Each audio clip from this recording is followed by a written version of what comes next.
जो इस मस्जिद को मंदिर बना दे या अजमेर शरीफ की दरगाह को मंदिर बना दे या खोद के दिखा दे, कैसे दे सकते हैं आप सर्वे का ऑर्डर?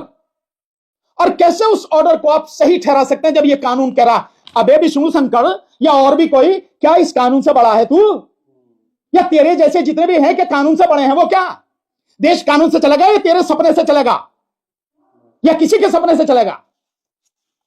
हर कोई आके खड़ा हो जाता है। और आज सरकार है वहां, जिस दिन सरकार जाएगी ना, ये विष्णु शंकर इसे जितने भी हैं ये किस बिल में घुस जाएंगे नहीं पता भी नहीं लगे। ये कानून पढ़ ले, काला कोट पहनने कहा ना, इसे कानून को पढ़ ले, बता दे रहे कानून क्या है। ये जो हुआ है, 5 बच्चे मारे गए, इतने लोगों की चोट लगी है, और संभल मामले में जिस तरह की चीजें आ रही है, जो न्यूज लॉन्ड्री ने जो पूरी रिपोर्टिंग की है, वहां का जो साथी है अवधेश कुमार, उसने जो रिपोर्टिंग की, आपकी रिपोर्टिंग देखिए आप, वो ये कह रहे हैं कि जब भीड़ इस गली से भागी तो पीछे पीछे बहुत सारी पुलिस भागी।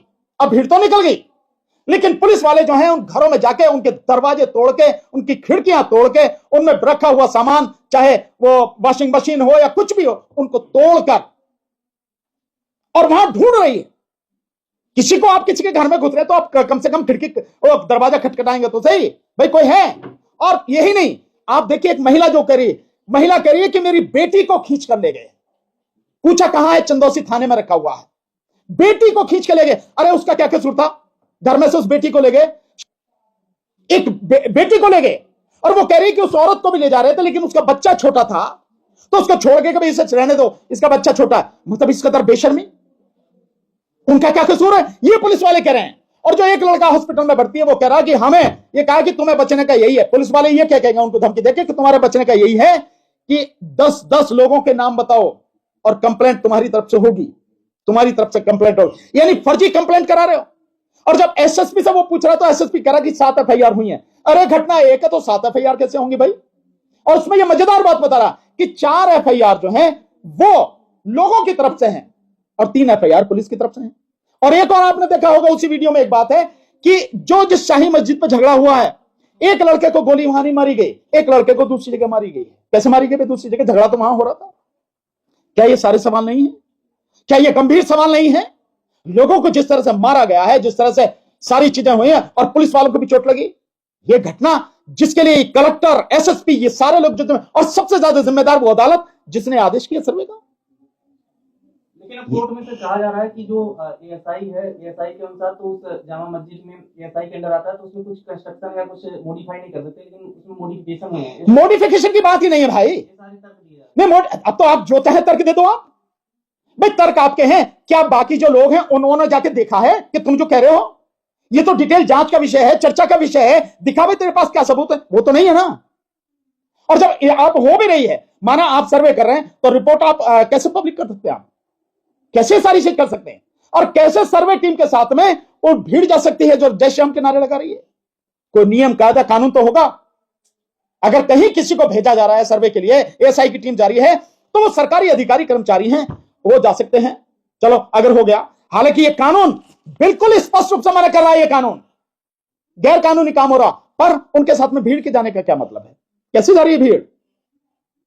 ये सोची समझी साजिश के तहत है। और महाराष्ट्र के हर जिले में लोग सड़क पर निकले हैं। उस गांव में जिस गांव ने वोट दी, पूरा का पूरा गांव, कि हमें एक वोट भी नहीं, वो गांव निकल के सड़क पर आ रहा। इसलिए ये जो मामला बढ़ रहा है, इसमें इलेक्शन कमीशन है, इसलिए बदायूं को उठाया जा रहा है। इसलिए जिस तरीके से आप लगातार प्लेसेस ऑफ वर्शिप एक्ट 1991 का मेंशन कर रहे हैं, लेकिन सुप्रीम कोर्ट ने इस पे इसका मेंशन भी नहीं किया। जब वो सुनवाई कर रहे थे संभल शाही मस्जिद के दौरान, वो तक टिप्पणी देखने को नहीं मिली सुप्रीम कोर्ट के द्वारा। नहीं, हो सकता है उन्होंने देखा नहीं देखा, मैं नहीं कह सकता, मुझे इसकी पता नहीं है। लेकिन वो टिप्पणी करें ना करें, ये मान लेते हैं कि उनको ज्ञान होगा। भाई सुप्रीम कोर्ट का जज है, उन्हें इसका ज्ञान होगा, प्लेसेस ऑफ वर्शिप एक्ट का, मान लेते हैं। और अगर नहीं भी मानते तो वाकई पढ़ना चाहिए। और ये जो मामला उन्होंने वहां भेजा है, मेरे से ये सवाल पूछा वही सवाल अमेरिका वालों ने कि साहब ये जो वहां भेजा है कोर्ट ने, हाई कोर्ट के लिए, इसके विषय में मैं ये मानता हूं कि जब आप स्टे कर रहे हैं तो आप ही फाइनली डिसाइड कीजिए ना इसको। आपको क्या दिक्कत है? उस पिटीशन को जो पड़ी है डिसमिस कीजिए। इस एक्ट का, ये एक्ट कह रहा है ना सब कुछ, सुप्रीम कोर्ट को अपनी तरफ से तो नहीं कुछ कहना ना।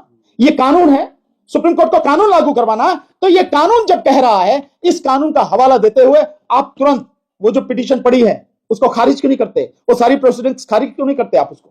तो आप क्यों भेज रहे हैं उसको इलाहाबाद हाई कोर्ट? उसकी जरूरत नहीं थी। सवाल ये है कि जो पिटीशन है इसमें हरिशंकर जैन, विष्णु शंकर जैन है, ये बाप बेटे हैं, करीब 120 ऐसे केस इनके पास हैं जिनमें ये याची बने हुए हैं, चाहे काशी हो, मथुरा हो, चाहे अजमेर शरीफ हो, चाहे ये संबल हो, तो ये तो पूरा बवाल फैल जाएगा सब देश में। इनको रोका कैसे जाएगा? देखिए, रोका जाएगा या तो कानून के अनुसार सुप्रीम कोर्ट रोके, नहीं तो इस देश की पब्लिक को खड़े होना पड़ेगा, पब्लिक को रोकना पड़ेगा। 120 केस है सर पूरे। मैं कह रहा हूं 120 का 1020 हो, क्या फर्क पड़ता है? कानून से ऊपर तो नहीं है। ये इतनी देर का काम है, 120 नहीं 1 लाख केसेस भी हो, ये कानून कहता है कि नो, कुछ नहीं, सारी कार्रवाई बंद, कुछ नहीं होगा।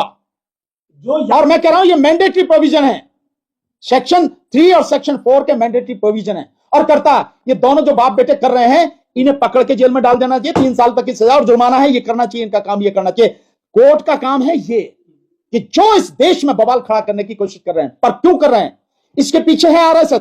ये बाप बेटे कुछ नहीं कर सकते, इनकी औकात कुछ नहीं है।